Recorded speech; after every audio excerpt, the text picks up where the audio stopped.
You might think your bedroom is your safe haven, but after 60, it could be a silent threat. These 7 everyday items might be quietly harming your health. Let's uncover what they are before it's too late. It all starts on a quiet Sunday morning. Marlene, 67 years old, had just made her bed, her sheets crisp and white. She'd opened the curtains to let the sunlight wash over the room, filling it with warmth and peace. But within moments, she began sneezing. Once, then twice, then 5 times in a row. "Must be allergies," she mumbled, not thinking much of it. Her back ached from bending over to fluff the pillows. Memory foam. Expensive. The kind recommended in ads. She dismissed the ache, rubbed her joints, and walked slowly toward the bathroom. Little did she know several of the objects in her bedroom, the ones she trusted, used daily, even loved, were subtly contributing to a decline in her health. And this isn't just about Marlene.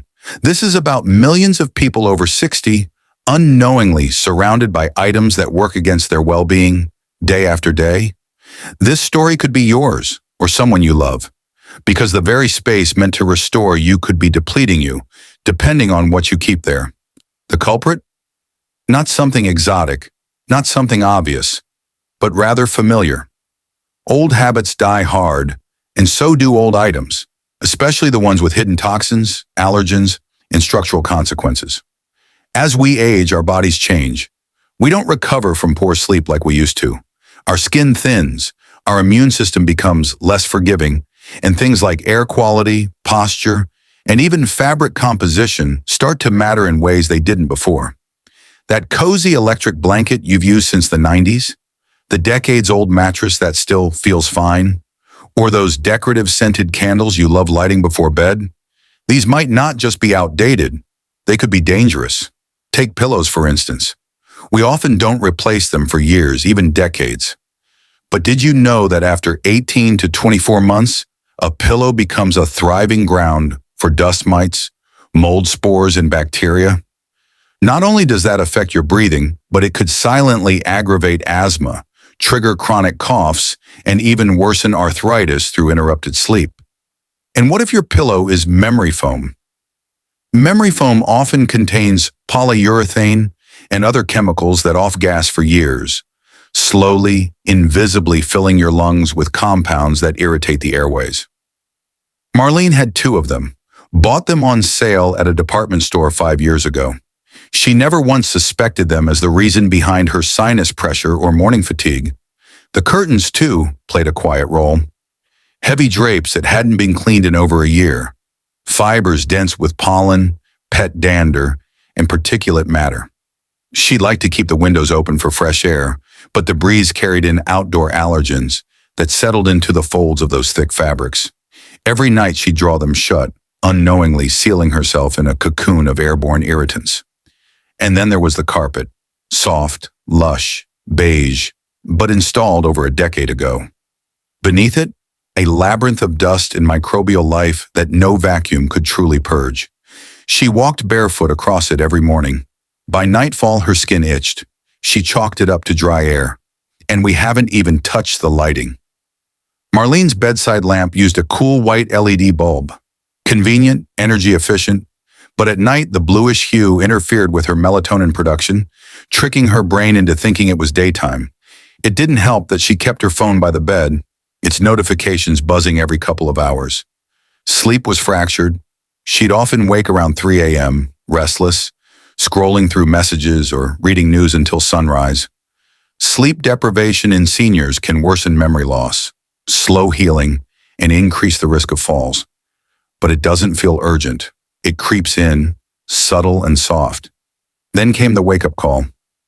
One morning, Marlene stood too quickly, disoriented from lack of rest, and fell against the dresser.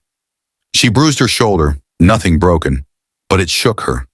That's when her daughter insisted she visit a sleep specialist who didn't just ask about habits, he asked about her room.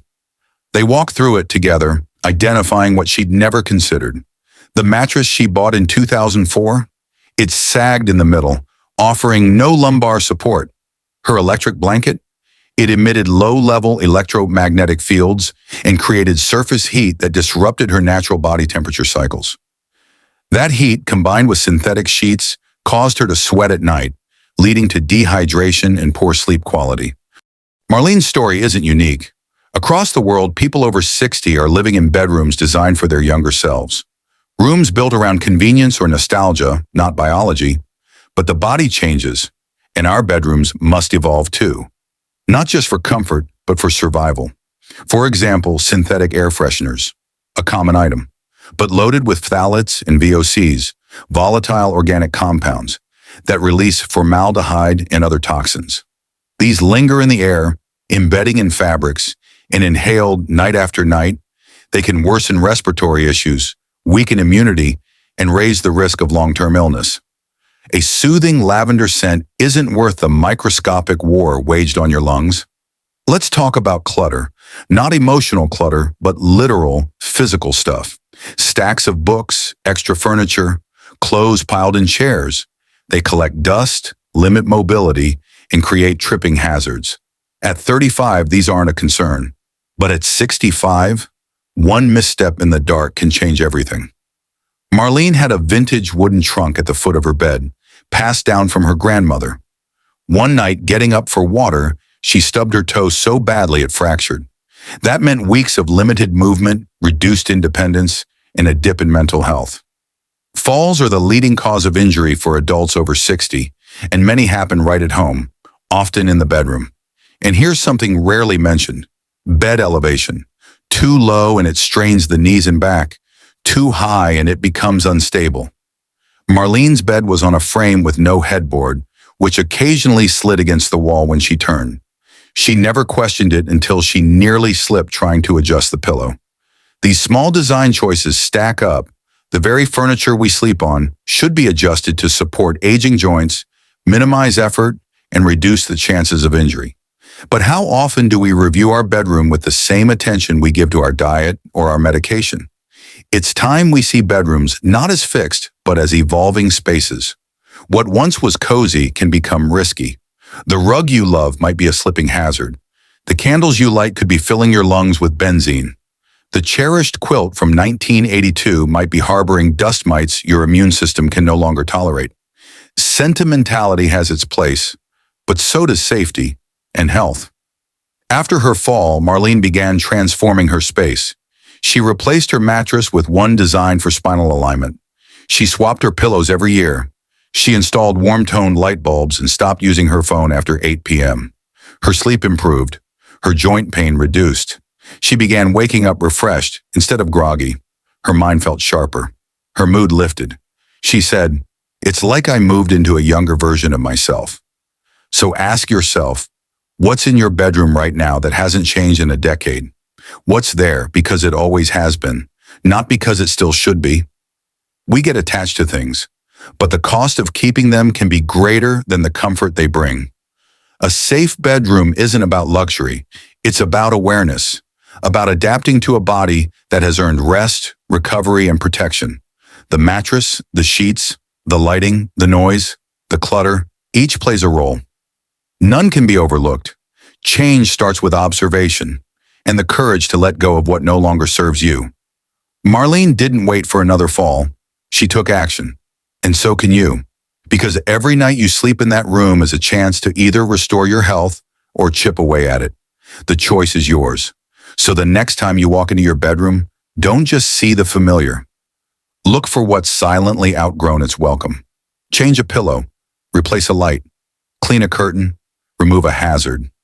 That one decision could mean better sleep, clearer lungs, a sharper mind, or even a life saved from a fall that never happened. Age isn't the enemy, complacency is. You've made it to the end, and that means you care about your health and the health of those you love. Don't let your bedroom age you faster than time already does. Take control, make the changes, and sleep with peace, not poison. You deserve nothing less.